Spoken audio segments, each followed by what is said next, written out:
कोई कनेक्शन नहीं देखते हैं सोनम वांगचुक की डिमांड और इस वायलेंस? मुझे एक चीज बताओ, वहां पुलिस आपकी है, इंटेलिजेंस आपकी है, फौज आपकी है, प्रशासन आपका है, आपकी जिम्मेदारी कुछ नहीं बनती है? एक बंदा प्रोटेस्ट कर रहा है, भूख हड़ताल कर रहा है, सामने से क्या हो रहा है, नहीं हो रहा है सड़क पर, आपकी जिम्मेदारी बनती है कि नहीं बनती है? मुझे बताओ। जितने नेताओं पर इन्होंने पीएमएलए लगा के 2-2 साल जेल में रखे थे, आपको पता है उन केसेस में आज तक चार्जशीट तक दाखिल नहीं हुआ है। एक तरफ महराज मलिक को आपने जेल में डाल दिया, उसके ऊपर में भी ऐसा कानून लगा दिया जिससे वो जेल में रहे, जबकि हॉस्पिटल मांग रहे थे वो हॉस्पिटल मांग रहा था। और वो अहिंसक रास्ते पे चल के, गांधी जी के रास्ते पे चल के वो प्रोटेस्ट कर रहे हैं, वो भूख हड़ताल कर रहे हैं, और वहां पर में आप उसी आदमी को उठाकर जेल में डाल रहे हो और एनएसए जैसा खतरनाक कानून को लगा रहे हो, जो कि एक आतंकवादियों पे लगाया जाता है, देशद्रोहियों पे लगाया जाता है। वो क्या कह रहे हैं कि जो आदिवासी हैं, जो वहाँ के लद्दाख के लोग हैं, उनको संविधान के 6 शेड्यूल में शामिल किया जाए, जिससे कि वहाँ के जो पर्यावरण है उसका संरक्षण किया जाए, ताकि जितने भी कॉर्पोरेट लोग हैं, जितने भी पूंजीपति लोग हैं, वो लद्दाख जो है बड़ा सेंसिटिव जगह है, एक तरफ चाइना है, एक तरफ पाकिस्तान है, और वहाँ का जो एनवायरनमेंट है वो that is very very sensitive, उसको उसको उसका दोहन ना हो, उसको वहाँ पे लूट ना मचे। वो लद्दाख के में डेमोक्रेटिक वैल्यूज़ को स्थापित करना चाहता है, लोकतंत्र को स्थापित करना चाहता है। जो राइट आपने लद्दाख के लोगों से छीन लिया, धारा 370 हटाया, लद्दाख के लोगों ने खुशियां मनाई, लेकिन साथ साथ जो आपने वादे किए थे उनको लोकतांत्रिक अधिकार देने का, वही तो सोनम वांगचुक मांग रहे हैं। साथियों नमस्कार। एक स्कॉलर जो कि देश के लिए मैग्सेसे अवार्ड लेके आता है, एक स्कॉलर जो कि सेना के लिए नए नए इन्वेंशंस करता रहता है, एक ऐसा स्कॉलर जो कि दुनिया का सबसे यूनिक स्कूल बनाता है, ऐसे स्कॉलर को जेल में डाल दिया जाता है। मैं बात कर रहा हूँ लद्दाख के सोनम वांगचुक के बारे में। और क्योंकि उनके ऊपर एनएसए लगाया गया है, क्योंकि केवल इकलौती पार्टी आम आदमी पार्टी ने इस विषय पर अपनी आवाज़ उठाई, प्रोटेस्ट किया। मैं उसी आम आदमी पार्टी के एक नेता ऋतुराज झा जी के साथ हूँ। ऋतुराज जी, आपकी पार्टी इकलौती थी जो कि सोनम वांगचुक के विषय पे बात करती है। आपको ये कितना डेंजरस लगता है कि एक स्कॉलर के ऊपर एनएसए जैसा कानून लगा दिया जाना, और अभी लंबे समय तक वो जेल में रहेंगे? कितना असर पड़ेगा देश के ऊपर इससे? इससे बुरा क्या हो सकता है? एक ऐसा साइंटिस्ट, एक ऐसा बंदा जो एनवायरनमेंट पे इतना काम किया, जिसने सेना के लिए ऐसे टेंट बनाए हों जो कि सोलर का हीट ऑब्जर्व करके, और जैसे ठंडी जगह पे भी सेना वहाँ पे सरवाइव कर सकती है, अपनी ड्यूटी कर सकती है।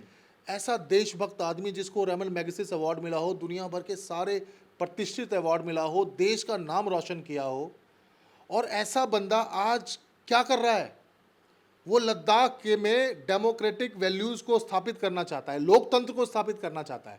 जो राइट आपने लद्दाख के लोगों से छीन लिया, धारा 370 हटाया, लद्दाख के लोगों ने खुशियां मनाई, लेकिन साथ साथ जो आपने वादे किए थे उनको लोकतांत्रिक अधिकार देने का, वही तो सोनम वांगचुक मांग रहे हैं। वो क्या कह रहे हैं कि जो आदिवासी हैं, जो वहाँ के लद्दाख के लोग हैं, उनको संविधान के 6 शेड्यूल में शामिल किया जाए, जिससे कि वहाँ के जो पर्यावरण है उसका संरक्षण किया जाए, ताकि जितने भी कॉर्पोरेट लोग हैं, जितने भी पूंजीपति लोग हैं, वो लद्दाख जो है बड़ा सेंसिटिव जगह है, एक तरफ चाइना है, एक तरफ पाकिस्तान है, और वहाँ का जो एनवायरनमेंट है वो that is very very sensitive, उसको उसको उसका दोहन ना हो, उसको वहाँ पे लूट ना मचे, इसके लिए। और ये वादा तो भारतीय जनता पार्टी कई सालों से कर रही है लद्दाख के लोगों को, तो वो तो आपको आपका वादा याद दिला रहे हैं।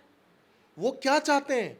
वो बेसिकली यही सब चीज़ें तो चाहते हैं कि वहाँ के एनवायरनमेंट को प्रोटेक्ट किया जा सके, 6 शेड्यूल में डाला जाए, ताकि आदिवासियों का प्रोटेक्शन हो सके, लोकतांत्रिक अधिकार मिले, और लोकतांत्रिक अधिकार उनको संविधान ने दिया है। हमारे भगत सिंह, राजगुरु, सुखदेव, चंद्रशेखर आज़ाद, ये सब लोगों ने अपने प्राणों की आहुति दी थी देश को आज़ाद कराने के लिए, क्रांतिकारियों ने दी थी, और वो अहिंसक रास्ते पे चल के, गांधी जी के रास्ते पे चल के वो प्रोटेस्ट कर रहे हैं, वो भूख हड़ताल कर रहे हैं, और वहाँ पर में आप उसी आदमी को उठाकर जेल में डाल रहे हो और एनएसए जैसा खतरनाक कानून को लगा रहे हो, जो कि एक आतंकवादियों पे लगाया जाता है, देशद्रोहियों पे लगाया जाता है। वो कानून आप उस व्यक्ति पे लगा रहे हो जो सबसे बड़ा देशभक्त है देश के अंदर में। एक तरफ महराज मलिक को आपने जेल में डाल दिया, उसके ऊपर में भी ऐसा कानून लगा दिया जिससे वो जेल में रहे, जबकि हॉस्पिटल मांग रहे थे। वो हॉस्पिटल मांग रहा था। वो सोनम वांगचुक क्या मांग रहा है? वो लोकतांत्रिक अधिकार मांग रहा है, वो आपको आपके वादे याद दिला रहा है, वो जो है सो क्या बोलते हैं आपको, गांधीयन रास्ते पे चल के वो जो है सो अहिंसक तरीके से अपना आंदोलन कर रहा है। ऐसे आदमी को जेल में डालने वाला व्यक्ति देशद्रोही है। सर, ये डेमोक्रेसी के लिए कितना डेंजरस है कि हमने तमाम लोग देखे हैं जो आज भी जेल में हैं केवल सवाल करने के जुर्म में। महराज मलिक को जेल में डाला गया, जैसा आपने मेंशन ही किया। क्या अब गांधीयन रास्ते पे चलना एक अपराध है, या फिर आप इसको कहीं एक्सटेंडेड और देखते हैं, कोई और विचार कई बदलते हैं? लोग कहते हैं अगर आज भगत सिंह जिंदा होते तो ये भगत सिंह पर भी एनएसए लगाकर जेल में डाल देते। ऐसे सत्ता के अहंकार में चूर हो गए हैं कि जिसका मुकाबला नहीं कर सकते हैं उस पर पीएमएलए लगा दो, 2-2 साल तक बेल ना हो। जितने नेताओं पर इन्होंने पीएमएलए लगा के 2-2 साल जेल में रखे थे, आपको पता है उन केसेस में आज तक चार्जशीट तक दाखिल नहीं हुआ है। कौन जिम्मेदार है? सत्येंद्र जैन जी के मामले में आपने देखा किस तरीके से सीबीआई ने कोर्ट में क्लोजर रिपोर्ट दाखिल किया। महराज मलिक के मामले में आपने इसी तरह का एक्ट लगा दिया, एनएसए, है कि नहीं? आपने जो है सोनम वांगचुक को जेल में डाल दिया।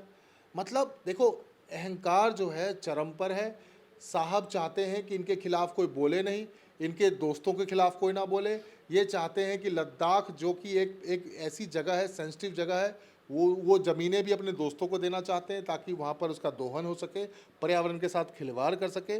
कुछ दोस्तों को खुश करने के चक्कर में सारे देश का बेड़ा गर्क कर रखा है। और बड़ी शर्म की बात है कि मुख्य विपक्षी पार्टी कांग्रेस इस पर ऐसे ऐसे मुद्दों पर चुप कैसे है। इसी से शक होता है, और जो हमारे नेता बार बार कहते हैं कि बीजेपी और कांग्रेस दोनों मिलकर बैटिंग करती है, दोनों मिलकर खेलती है और दोनों मिलकर देश का सत्यानाश कर रहे हैं। आम आदमी पार्टी एकमात्र पार्टी है जो इस मुद्दे पर खुल के सड़क से लेकर संसद तक लड़ रही है। आपने देखा कि हम लोग जंतर मंतर पे भी गए, हम लोगों ने कैंडल मार्च किया, लगातार प्रेस कॉन्फ्रेंस कर रहे हैं, लगातार बाइट्स दे रहे हैं, लगातार इस पर बात कर रहे हैं। और हर जगह जहां पर भी गलत होगा वहां आम आदमी पार्टी इसी तरीके से मजबूती से प्रखर आवाज उठाएगी और इन चीज़ों का विरोध करेगी। जो एनएसए लगाने का कारण है, जब ये वहाँ पे वायलेंस होता है, बीजेपी के दफ्तर में आग लगा दी जाती है, जो इसका पक्ष रखते हैं वो ये कह रहे हैं कि सोनम वांगचुक का प्रोटेस्ट पिछले 5 सालों से जो चल रहा था उसकी परिणति ये हुई कि लोग अग्रेसिव हो गए और उन्होंने जाके बीजेपी के कार्यालय में आग लगा दी, तोड़फोड़ करी, आगजनी करी। हम हिंसा के खिलाफ हैं, हम हिंसा में बिलीव नहीं करते। हम साथ में ये भी कहते हैं कि जिसने भी हिंसा किया है उसकी जांच करो, जो लोग दोषी हैं उनको जेल में डालो। हम किसी हिंसा और हिंसात्मक चीजों का बिल्कुल भी सपोर्ट नहीं आप करते। क्या कोई कनेक्शन नहीं देखते हैं सोनम वांगचुक की डिमांड और इस वायलेंस? मुझे एक चीज बताओ, वहाँ पुलिस आपकी है, इंटेलिजेंस आपकी है, फौज आपकी है, प्रशासन आपका है, आपकी जिम्मेदारी कुछ नहीं बनती है? एक बंदा प्रोटेस्ट कर रहा है, भूख हड़ताल कर रहा है, सामने से क्या हो रहा है नहीं हो रहा है सड़क पर, आपकी जिम्मेदारी बनती है कि नहीं बनती है? मुझे बताओ, आप क्या कर रहे थे फिर वहां पे? एफआईआर तो आपके ऊपर होना चाहिए, जिम्मेदार अफसरों को सस्पेंड करना चाहिए, उन पर कार्रवाई होनी चाहिए और इस मुद्दे की जांच होनी चाहिए कि भाई कौन लोग हैं जो इस वायलेंस में इन्वॉल्व है, उनके ऊपर सजा करो ना, आप उसकी जांच करो, वहां पता करो कौन रोक रहा है। मतलब आप मतलब आपको वादे पूरे करने नहीं है, लद्दाख के लोगों के आंदोलन को दबाना है, कुचलना है, तो आपको जो है सो ये चीज़ें बिल्कुल भी बर्दाश्त से बाहर है। सोनम वांगचुक 5 साल से लड़ रहे हैं, अहिंसात्मक तरीके से लड़ रहे हैं, भूख हड़ताल कर रहे हैं, खुद को कष्ट दे रहे हैं, लोगों को जागरूक कर रहे हैं।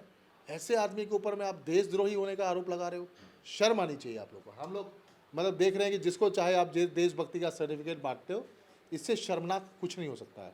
Thank you so much. जब गांधी के सत्याग्रह की बात हुई थी तब इस देश में गांधी को भी अपराधी माना गया था, लेकिन वो सरकार अंग्रेज़ों की थी। अगर वही पैटर्न अब इस्तेमाल किया जाए तो वो शर्मनाक ही होगा। इस बातचीत के बारे में आपके क्या विचार हैं, कमेंट सेक्शन में बताइएगा ज़रूर। कैमरे के पीछे मेरे साथी तौहीद के साथ मैं धारण, बहुत बहुत शुक्रिया।